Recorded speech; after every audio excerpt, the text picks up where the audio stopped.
Hey guys, welcome to the channel. So first things first, like and subscribe if you do enjoy this video. I'm going to be showing you how to change the brakes front and rear on a Seat Arona. So this is very similar to like the VW Ateca and all the VW Skodas and Seats really. So this may apply to your brakes as well.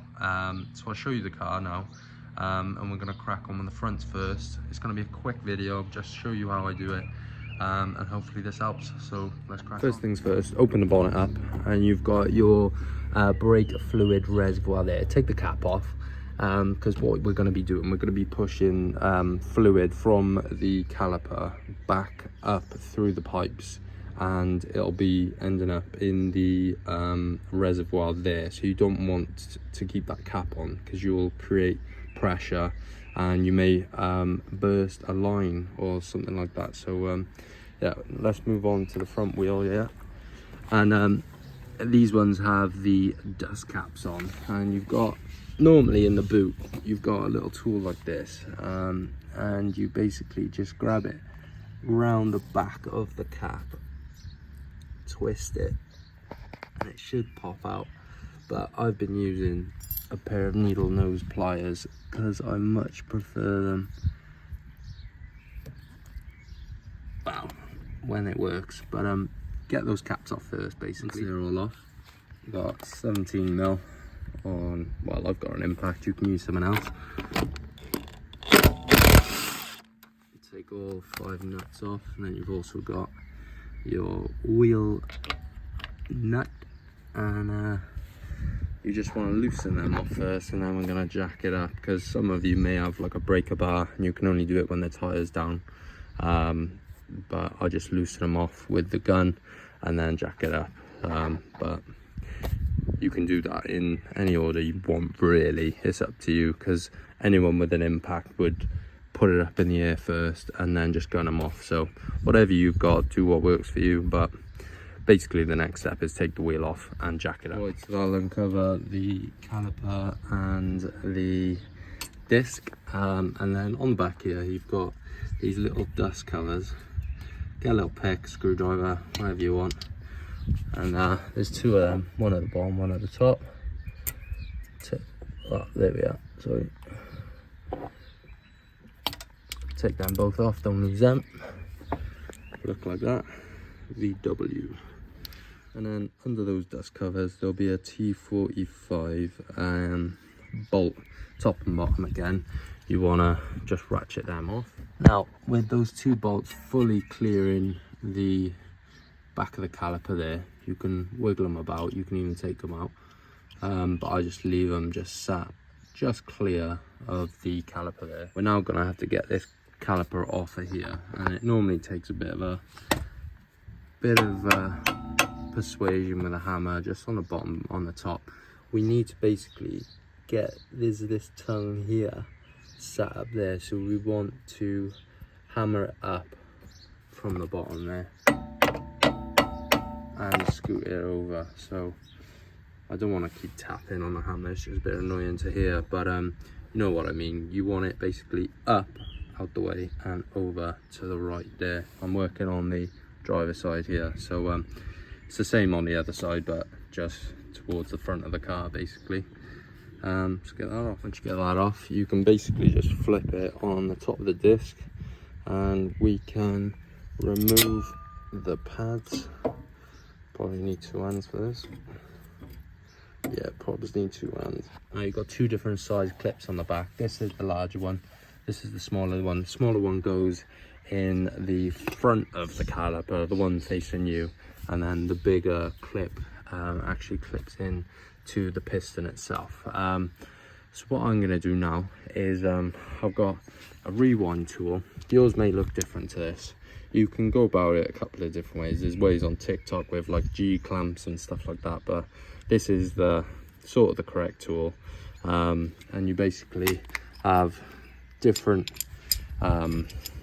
adapters that fit different size calipers. So this one goes on the back there, and then this one will push the piston in, and it should be pretty easy. It's a pretty new car. It's 2018, so 6 years old. It should be pretty easy to press in. Now this is the part where I meant we need to make sure the cap is off the brake fluid reservoir, so double check that you've done that, because we're going to be pushing hydraulic fluid basically back through the system. So I'll set myself up now and show you what this is. Obviously a two-hander, but I'm just basically turning that piston in. It's on a thread basically inside this housing here, and you basically just want to turn it in until it won't go any further basically, so we can fit the thicker new pads in, because obviously these are, well, these still have a bit of meat on them, but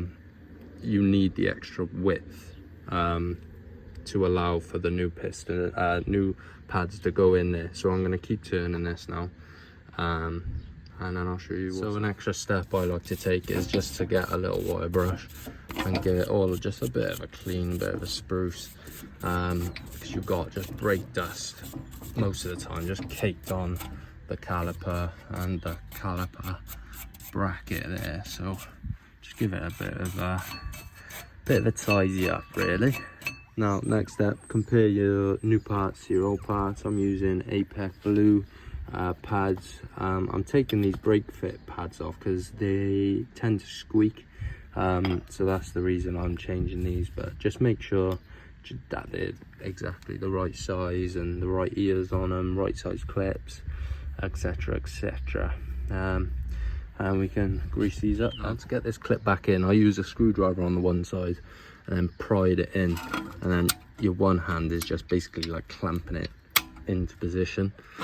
Now you want that sitting flush there, so I've got a bit more work to do. The way I'm going to get it to sit flush is, you've got this third one in the middle here. You want that clip on this part of the cast here, so you're just going to pry this metal bit onto the outside there. There we have it. The 3 clips are in their positions there. You see how that bottom clip there needs to be bent to clasp into that little groove there, so that's nice and flush now.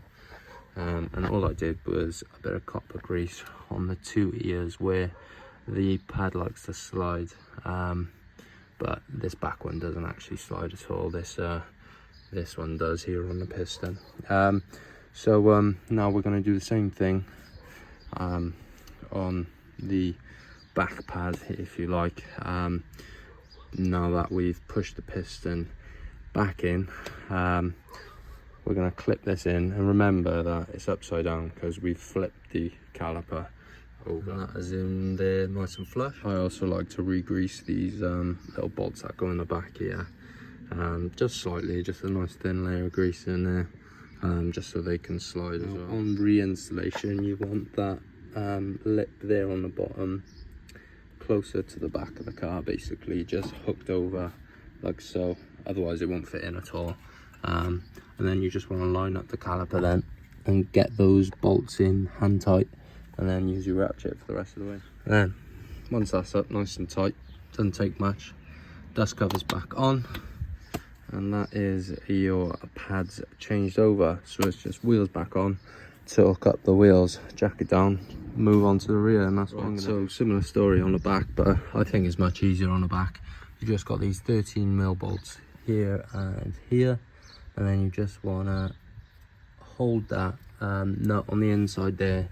I just got this adjustable here, and that just locks that nut in place, and that's all you want to do. Loosen those 2 bolts off, and once again wind that caliper back in till it stops. So I will be honest, that took me a bit longer than I wanted it to. You have to flip some of the tools because they're clockwise or anti-clockwise depending on which caliper you're doing. So yeah, I had to just do that. So next I'm going to use a bit of thread locker on these bolts. I'm using the blue stuff, dab on the end, and then you just want to use all your hands, and basically you want to push that pin in, and then that bolt. Ooh, I nearly had it then. Can I get it done on one hand on the camera? Yeah. And then it just sort of fits in there, like so. And then it's just the reverse. Hold that nut there and tighten up this one. That's you basically done. Make sure those metal retaining clips are inside the caliper, basically, not sticking out of that little hole there. And then it's just on to getting the wheel back on now, and just torque up all your bolts.